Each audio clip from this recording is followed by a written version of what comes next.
தந்தி தொலைக்காட்சி நேயர்களுக்கு வணக்கம். நல்லதை சொல்வோம், நல்லதை செய்வோம், நல்லதே நடக்கும்.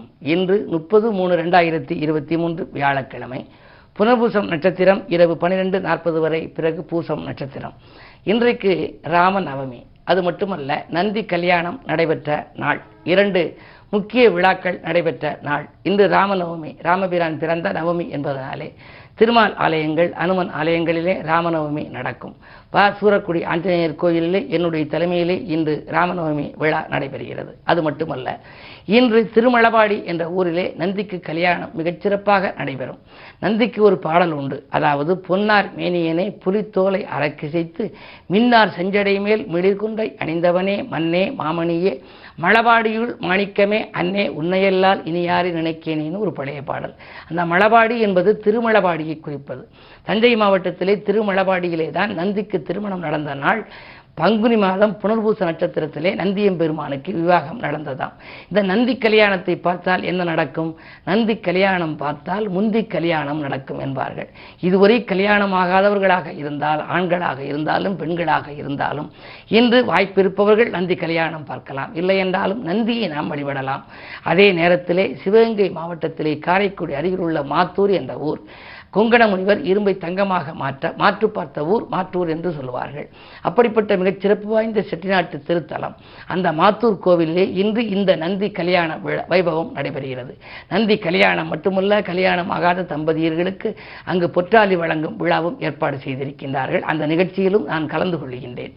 என்னுடைய நிகழ்வும் என்னுடைய சொற்பொழிவும் இருக்கிறது. பொதுவாகவே அந்த நந்தி கல்யாணத்தை நாம் பார்க்கின்ற பொழுது, நந்தி இறைவனுக்கு தூதுவன், பரம்பொருளை சுமப்பவன். பரம்பொருளை சுமக்கின்ற நந்தியிடம் நாம் எந்த கோரிக்கையை சொன்னாலும் அது வெற்றி பெறும், நிறைவேறும் என்பார்கள். அருகம்புல் மாலை அதற்கு சூட்டுவது வழக்கம். அருகம்புல் மாலையும் அணியும் நந்தி, அரியதொரு வில்வமுமே ஏற்ற நந்தி, வருங்காலம் நலமடைய வைக்கும் நந்தி, வணங்குகிறோம் எமைக்காக்க வருக நந்தின்னு நந்தி பதிகம் சொல்லுது. வருங்காலம் நலமாக இருக்கணும்னா நம்ம நந்தியை வணங்கணும். நம்ம வருங்காலத்தில் போட்டிருக்க திட்டங்கள் எல்லாம் நிறைவேற வேண்டுமானால் நந்தியை கும்பிட்டோம்னாலே நம்முடைய கோரிக்கைகளை நந்தியே சிவனிடம் சொல்லி அதை நிறைவேற்றுவதற்கு அது உறுதுணையாக இருக்குமா. ஆகையினாலே தான் இந்த நந்தி வழிபாடு இப்பொழுது நாடெங்கிலும் பிரதோஷங்கள் எல்லாம் ரொம்ப பெரிய அளவிலே கூட்டம் வர ஆரம்பித்து விட்டது. அதே போல இன்று இந்த நந்திக்கு கல்யாணம் பங்குனி மாதத்திலே புனர்பூசம் வருகின்ற நாளிலே தான் நந்தி கல்யாணம் நடைபெற்றதாக சொல்வார்கள். எனவே அந்த திருமலபாடியில் நடப்பது போல காரைக்குடி அருகில் உள்ள மாத்தூர் என்ற ஊரிலும் அங்கிருக்கக்கூடிய ஐநூற்றீஸ்வரர், பெரியநாயகி அம்மன், மாப்பிள்ளை நந்தி என்று இருக்கிறது. மாப்பிள்ளை கோலத்திலே நந்தியை வைத்திருப்பார்கள். எனவே நின்ற 30-40 வருடங்களாக ஆகியும் திருமணம் நடைபெறவில்லையே, தலைகூட வழுக்கி விழுந்து விட்டதே, ஆனால் வாழ்க்கை இன்னும் வரவில்லையே என்றெல்லாம் இயங்குகிற ஆண்களாக இருந்தாலும் சரி, இளைஞர்களாக இருந்தாலும் சரி, கல்யாணமாகாத கன்னியர்களாக இருந்தாலும் சரி, இந்த மாப்பிள்ளை நந்தியை வழிபட்டால் உடனடியாக திருமண வாய்ப்பு முடிவதை கண்கூடாக நாம் காணலாம். என்னுடைய அனுபவத்திலும் நான் பார்த்திருக்கின்றேன். அப்படிப்பட்ட சிறந்த 2 நிகழ்ச்சிகள் நடைபெறுகிற இன்று நீங்களும் உங்களுக்கு வாய்ப்பிருப்பவர்கள் அருகில் இருக்கும் ஆலயம் சென்று அனுமன் வழிபாட்டையும் மேற்கொள்ளுங்கள். ராமபிரான் சீதா பிராட்டி வழிபாட்டையும் மேற்கொள்ளுங்கள். நந்தியம்பெருமான் வழிபாட்டையும் மேற்கொண்டால் நல்லது நடக்கும், நல்லதே நடக்கும் என்ற கருத்தை தெரிவித்து இனி இன்றைய ராசி பலன்களை இப்பொழுது உங்களுக்கு வழங்கப் போகின்றேன். மேசராசி நேயர்களே, இன்று காசு பண புழக்கம் உங்களுக்கு அதிகரிக்கின்ற நாள். கட்டிடப்பணியில் இருந்த தொய்வு அகலும். புத சுக்கிர யோகம் இருப்பதால் பொருளாதாரத்தில் நிறைவு ஏற்படும். உத்தியோகத்தில் உள்ளவர்களுக்கெல்லாம் இன்று போட்டிகளுக்கு மத்தியிலேயே முன்னேற்றம் கிடைக்கும். செவ்வாய் 3இல் இருப்பதால் உங்களுக்கு பஞ்சாயத்துக்கள் சாதகமாக வரும். உடன்பிறப்புகள் உறுதுணையாக இருப்பார்கள். தொழில் முன்னேற்றம் உண்டு. இந்த நாள் இனிய நாள்.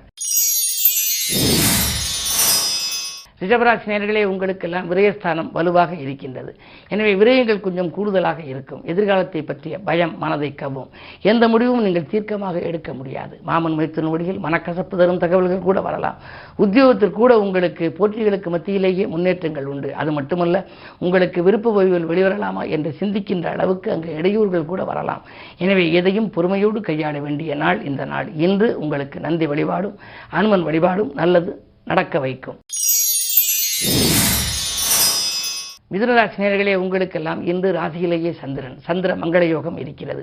எனவே கல்யாணம் போன்ற சுபகாரியங்கள், பெற்றோர்களின் மணிவிழாக்கள், கட்டிட திறப்பு விழா போன்றவற்றெல்லாம் கவனம் செலுத்துகின்ற நாளாக அமையப் போகின்றது. நிதிநிலை உயர்கின்ற நேரம். நிழல் போல தொடர்ந்த கடன் சுமை குறையும். அது மட்டுமல்ல, மாற்று கருத்துரையோரின் எண்ணிக்கை இன்று குறையும். உங்களுடைய எண்ணங்களை மற்றவர்கள் புரிந்து கொண்டு செயல்படுவார்கள். உத்தியோகத்தில் கூட உங்களுக்கு வரவேண்டிய பதவி உயர்வு, அதாவது கை நழுவி சென்ற பதவி உயர்வு உங்களுக்கு வரலாம். இப்பொழுது சனி விலகிவிட்டது. 9க்கு சனி வந்ததால் பொன்பொருள் சேர்க்கைக்கு அஸ்திவாரம் அமைக்கும் விதத்தில் வாழ்க்கை அமையப் போகின்றது. கடகராசி நேயர்களே, உங்களுக்கெல்லாம் இன்று சந்திரபலம் 12ஆம் இடத்தில் இருக்கிறது. சந்திரன் செவ்வாயோடு 12இல் சேர்ந்திருக்கிறார்.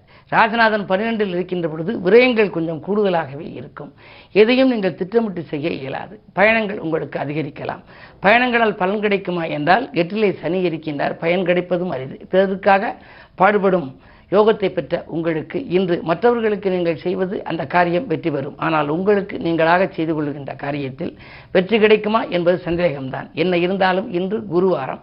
வியாழனுடைய பார்வை உங்கள் ராசியில் பதிவதால் தடைக்கற்கள் படிக்கற்களாக மாற வேண்டுமானால் குரு பகவானை நீங்கள் வழிபட்டு காரியங்களை தொடங்கினால் ஓரளவேனும் உங்களுக்கு நன்மைகள் கிடைக்கும். சிம்மராசி நேயர்களே, உங்களுக்கெல்லாம் கண்டகச்சனியின் ஆதிக்கம் வந்துவிட்டது. எனவே கடமையில் தொய்வு ஏற்படும். நினைத்தது நிறைவேறவில்லையே என்று கவலைப்படுவீர்கள்.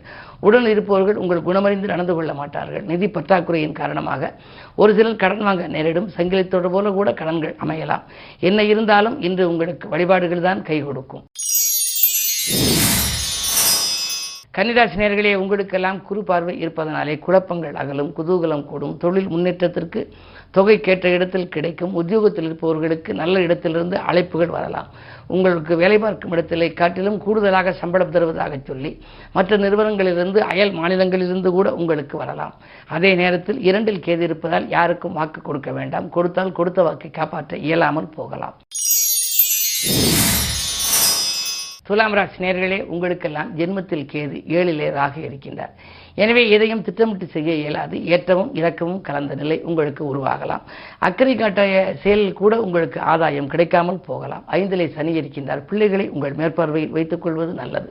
அதே நேரத்தில் 6லே குரு இருக்கின்றார். 6ல் குரு இருந்தால் ஊரில் பகை என்பார்கள். அந்த அடிப்படையில் பார்க்கின்ற பொழுது பகைக்கு மத்தியில் உங்கள் வாழ்க்கை அமையலாம். அதிலும் இன்று குருவாரம் என்பதனாலே இன்று குருவை கும்பிடுவதன் மூலம் ஓரளவாவது நற்பலன்களை பெற இயலும். விருச்சிக ராசி நேயர்களே, உங்களுக்கு இன்று மாலை 6:02 வரை சந்திராஷ்டமம், அதாவது பகல் முழுவதுமே சந்திராஷ்டமம் இருக்கிறது. எனவே எதை செய்தாலும் நீங்கள் திட்டமிட்டு செய்ய இயலாது. விரோதங்கள் விலக விட்டு கொடுத்து செல்ல வேண்டும். அதே நேரத்தில் உங்களுக்கு விரயங்கள் கொஞ்சம் கூடுதலாகவே இருக்கும். வரவை காட்டிலும் 1 மடங்கு செலவாகிறதே என்று நீங்கள் நினைக்கலாம்.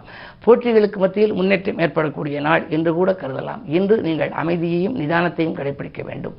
அருகில் இருப்பவர்களை அனுசரித்துக் கொள்ள வேண்டும். குடும்ப உறுப்பினர்கள் உங்களுக்கு மீது குறைகளை சுமத்தலாம். என்ன இருந்தாலும் விட்டுக் கொடுத்து செல்வதன் மூலமே இன்று உங்கள் விருப்பங்கள் நிறைவேறும். தனுசு ராசி நேயர்களே, உங்களுக்கு தடைக்கற்கள் எல்லாம் படிக்கற்களாக மாறுகின்ற நாள். சனி பயிற்சி ஆகிவிட்டது. 3லே சனி வந்ததால் முன்னேற்ற பாதிப்புகள் எல்லாம் இனி அகலும். நீங்கள் எதை எந்த நேரம் செய்ய நினைத்தாலும் அதை இன்று செய்ய இயலும். உடன்பிறப்புகளும் உடன் இருப்பவர்களும் உங்களுக்கு உறுதுணையாக இருப்பார்கள். விரோத மனப்பான்மை கொண்டவர்கள் உங்களை விட்டு விலகுவார்கள். பொதுநலத்தில் இருப்பவர்களுக்கு புதிய பொறுப்புகளும் பதவிகளும் கிடைக்கலாம். மகர ராசி நேயர்களே, உங்களுக்கு சனி ஜென்மச்சனியாக இருந்தவர் இன்று விலகிவிட்டார். நேற்று தினம் சனி பயிற்சியாகி 2ஆம் இடத்திற்கு வந்துவிட்டது. எனவே சனியால் உங்களுக்கு நன்மைகள் இனி கிடைக்கும். குடும்பத்தில் நடைபெறுகிற காரணத்தால் குடும்பத்திலே சுபகாரியங்கள் நடைபெறலாம். இதுவரை இழுபறி நிலையில் இருந்த வழக்குகள், இனிய பலன்கள் இனி உங்களுக்கு சாதகமாகவே வரலாம். பொருளாதாரத்தில் நல்ல நிறைவு ஏற்படும். உத்தியோகத்தை பொறுத்தவரை உங்களுக்கு எதிர்பார்த்தபடியே முன்னேற்றங்கள் உண்டு. மேலதிகாரிகள் உங்கள் கருத்துக்களுக்கு இணங்கி நடந்து கொள்வார்கள். அச்சுறுத்தும் உடலை விட்டு அகன்றோடப் போகிறது. இன்று உங்களுக்கு ஒரு இனிய நாள். கும்பராசி நேயர்களே, உங்களுக்கு ஜென்மச்சனியின் ஆதிக்கம் இருப்பதால் மனக்குழப்பங்கள் அதிகரிக்கும். மாற்று கருத்துரையோரின் எண்ணிக்கை உயரும். உங்களுக்கு வரவேண்டிய பதவி உயர்வு கூட கை நழுவி செல்லலாம். உத்தியோகத்தில் கூட உங்களுக்கு அருகில் இருப்பவர்கள் சக பணியாளர்களும் உறுதுணையாக இருப்பார்களா என்பது சந்தேகம்தான். கடமையில் நீங்கள் எவ்வளவு கண்ணும் கருத்துமாக இருந்தாலும் உங்கள் திறமைக்குரிய அங்கீகாரம் கிடைப்பது அரிது. 2லே குரு இருப்பதால் பொருளாதாரத்தில் தேவைக்கேற்ப பணம் வந்து கொண்டே இருக்கும். மீனராசி நேயர்களே, உங்களுக்கு ஜென்ம குருவாக இருக்கிறார். அவரோடு 6க்கு அதிபதி சூரியனும் இருக்கின்றார். எனவே இன்று உங்களுக்கு இடமாற்றங்கள், வீடு மாற்றங்கள் பற்றிய சிந்தனை மேலோங்கும். சில காரியங்கள் தள்ளி சென்ற காரியங்கள் கூட தானாக முடிவடைவது போல் தோன்றினாலும் அது கடைசி நேரத்தில் கைகூடாமல் போகலாம். 8லே கேது இருக்கின்றார். ராகுகேது பேச்சு வரை கொஞ்சம் பொறுமையாக இருக்க வேண்டும். உத்தியோகத்தை பொறுத்தவரை உங்களுக்கு பொறுமையை கடைபிடித்து பெருமை காண வேண்டிய நாள் என்று கூட சொல்லலாம். அதே நேரத்தில் உத்தியோகத்தில் மேலதிகாரிகளிடம் நீங்கள் ஏதேனும் கோரிக்கைகளை வைத்தால் அது நிறைவேறுமா என்பது சந்தேகம்தான். 2ல் ராகு, சுக்கிரன், புதன் இருப்பதனாலே பொருளாதாரத்தில் பற்றாக்குறை ஏற்படாது என்றாலும் கூட கைக்கு வந்த பணம் மறுநிமிடமே செலவாகிவிட்டது என்று கவலைப்படக்கூடிய விதத்தில் தான் இருக்கின்றது. இந்த நாளை இனிய நாளாக அமைத்துக்கொள்ள குருவாரம் என்பதனாலே குருவை கும்பிடுவது நல்லது. மேலும் நந்தி வழிபாடும் ராமபிரான் வழிபாடும் நன்மையை வழங்கும். மேலும் விவரங்கள் அறிய தினத்தந்தி படியுங்கள்.